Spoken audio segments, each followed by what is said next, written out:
दोपहर का वक्त था। बारिश का मौसम बन रहा था और सड़क किनारे एक बूढ़ी औरत उदास खड़ी थी। उस बूढ़ी औरत की कार खराब हो गई थी। वह बारिश की वजह से कोई उसकी मदद नहीं कर रहा था। तभी वहां से एक आदमी गुजर रहा था जो देखने में थोड़ा गरीब लग रहा था। उस व्यक्ति ने बूढ़ी औरत को देखा और उससे पूछा, क्या हुआ माता जी, आप ठीक तो हैं? पहले तो वो बूढ़ी औरत उस व्यक्ति को देखकर थोड़ा घबरा गई और डर रही थी कि कहीं सुनसान सड़क पर वो आदमी उसे ना लूट ले। उस व्यक्ति ने बूढ़ी औरत की घबराहट तुरंत समझ ली और फिर कहा, घबराइए मत माता जी, मैं पास के गैराज में काम करता हूँ। मेरा नाम मनोज है। अगर आपको कोई मदद चाहिए तो मुझे बता सकती हैं। फिर बूढ़ी औरत ने कहा, मेरी गाड़ी खराब हो गई है, बारिश भी होने वाली है, मेरी तबीयत खराब हो जाएगी। क्या आप मेरी गाड़ी ठीक कर सकते हो? इत्तेफाक से मनोज मैकेनिक था। उसने कहा, जी जरूर, आप पेड़ के नीचे खड़ी रहिए, मैं देखता हूँ क्या दिक्कत है गाड़ी में। मनोज ने 10 मिनट का समय लिया और गाड़ी ठीक कर दी। आखिर मैकेनिक जो था उसने बूढ़ी औरत के पास जाकर कहा, माता जी, आपकी गाड़ी ठीक हो गई है, आप जा सकती हैं। उस बूढ़ी औरत ने मनोज से कहा, तुम्हारे पैसे कितने हुए बेटा?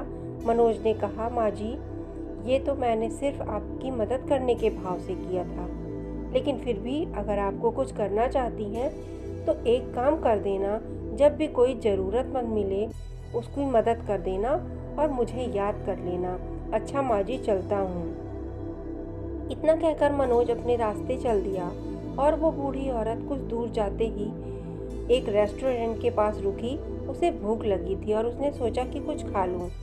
वो बूढ़ी औरत रेस्टोरेंट में बैठी थी कि तभी उसका ऑर्डर लेने एक महिला वेटर आई जो करीब 7 से 8 महीना प्रेग्नेंट थी, लेकिन फिर चेहरे पर बिना किसी शिकस्त के वो बूढ़ी औरत का ऑर्डर लेने के लिए खड़ी थी।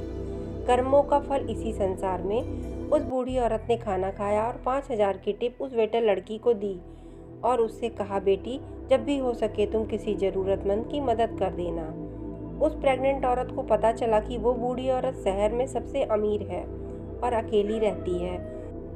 वो प्रेग्नेंट औरत 5,000 रुपए की टिप पाकर बहुत खुश थी। शाम को वो प्रेग्नेंट औरत घर गई, अपने पति को गले लगाते हुए बोली, मनोज, अब हमें हॉस्पिटल के बिल की चिंता करने की ज़रूरत नहीं। एक भली औरत ने आज मुझे 5,000 रुपए की टिप दी।